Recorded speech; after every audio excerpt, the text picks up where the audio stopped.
बहुत पहले की बात है। एक गांव में पवन और जमुना नामक पति पत्नी रहा करते थे। उनकी एक बेटी भी थी जिसका नाम इंदु था।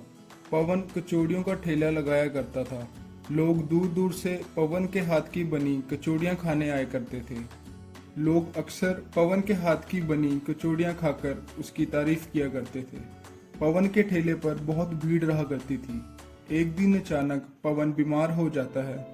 पवन की पत्नी वैद्य जी को बुलाकर लाती है। वैद्य जी पवन को आराम करने की सलाह देते हैं और वैद्य जी वहां से चले जाते हैं। आराम करने के कारण पवन एक हफ्ते तक ठेला नहीं लगा पाता, जिसके कारण पवन के परिवार को पैसों की कमी होने लग जाती है। यह सब देखकर इंदु अपने पिता से कहती है, पिताजी मैं आपकी मदद करना चाहती हूँ। पवन पूछता है वह कैसे।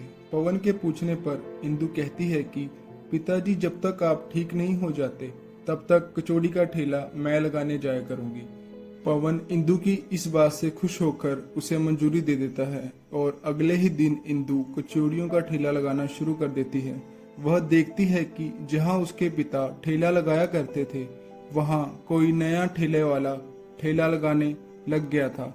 इंदु जाकर उस ठेले वाले से बात करती है कि आप अपना ठेला कहीं और लगा लीजिए, मगर वो ठेले वाला कहता है कि तू कौन है लड़की, तुझे पहले तो कभी यहाँ देखा नहीं। इंदु अपने पिता का परिचय देते हुए बताती है कि उसके पिता यहाँ ठेला लगाया करते थे, परंतु उनकी तबीयत ठीक ना होने के कारण मैं ठेला लगाने आई हूँ। इतना सुनते ही वह ठेले वाला इंदु को वहाँ से भगा देता है।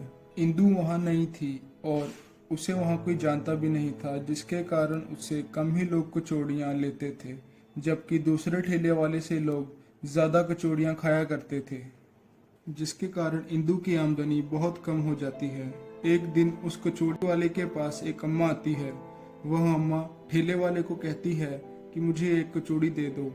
जब वह पैसे मांगता है तो अम्मा कहती है कि बेटा मेरे पास पैसे नहीं हैं, मैंने 2 दिन से कुछ भी नहीं खाया है। ठेले वाला बूढ़ी अम्मा की एक नहीं सुनता और अम्मा को खरी खोटी सुनाकर वहां से भगा देता है।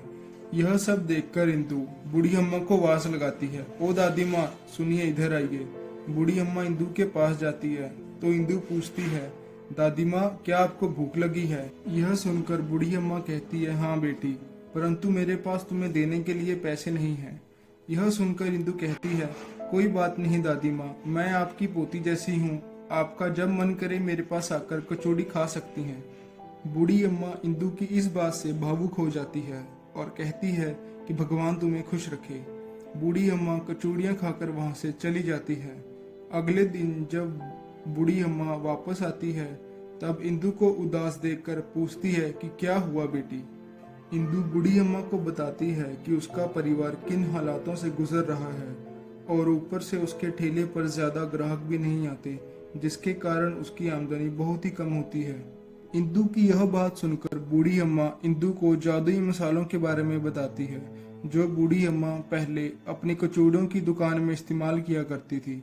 बूढ़ी अम्मा के बताए जादुई मसाले डालते ही इंदु की कचौड़ियों की महक पूरे बाजार में फैल जाती है, जिससे इंदु के ठेले पर ज्यादा भीड़ लगने लग जाती है और इंदु की आमदनी भी बढ़ने लग जाती है, जिससे इंदु अपने परिवार की मदद कर पाती है। कुछ दिनों बाद पवन भी ठीक हो जाता है। फिर इंदु का पूरा परिवार उस बूढ़ी अम्मा का आभार मानता है।